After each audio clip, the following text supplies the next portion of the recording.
Bom dia, nesse dia lindo e maravilhoso que nós estamos, agradecendo a Deus por cada minuto e cada segundo da nossa vida, que só Jesus. Vamos agradecer o nosso Deus, o nosso Pai. Um dia muito especial, por cada minuto e cada segundo da nossa vida, que Jesus tome conta de todos nós. Nesse dia lindo, pensamento positivo, nosso pensamento muito positivo, né? Na nossa vida, calma, paciência, para nós. Que Jesus nos abençoe. Pensamento positivo, coração limpo. Vamos agradecer a Deus por cada minuto e cada segundo da nossa vida, que é um dia muito importante para todos nós. Que Jesus tome conta de todos nós, da nossa casa, da nossa família e de toda a humanidade.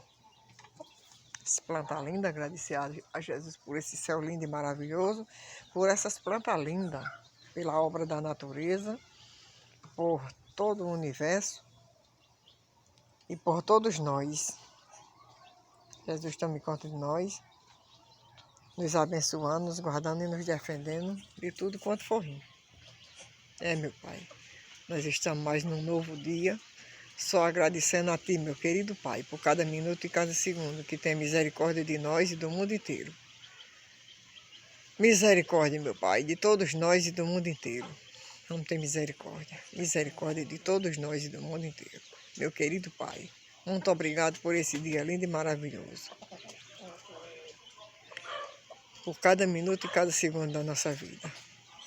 Esse céu lindo, admirar o céu, que muito que os padres mandam aí o Papa, é a gente admirar o céu, admirar as estrelas, admirar a lua, admirar as plantas, admirar todo o universo. Que seja um dia muito especial para nós. Vamos viver o hoje, o amanhã só pertence a Deus, essa hora nós estamos aqui. E amanhã só pertence a Deus.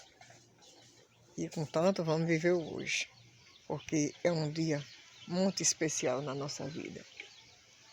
E, contanto, nós vamos ser felizes, vamos viver, vamos brincar, vamos prosar, vamos fazer amizade, vamos se divertir, que a vida é bela e nós temos de curtir ela. Vamos viver o hoje, o amanhã só pertence a Deus. Vamos embora, minha gente, vamos ser felizes, nosso coração limpo, a felicidade, a tranquilidade, pensamento positivo. O negativo manda para bem longe e o positivo fica na nossa cabeça e vamos ser felizes. Vamos viver. As plantas, a coisa mais linda que Jesus deixou. Tudo lindo. Tudo quanto Jesus deixou é muito lindo. Obrigado, Pai, por esse abençoado dia. Um bom dia para todos, um beijo no coração de todos. Fica todos na paz do Senhor Jesus.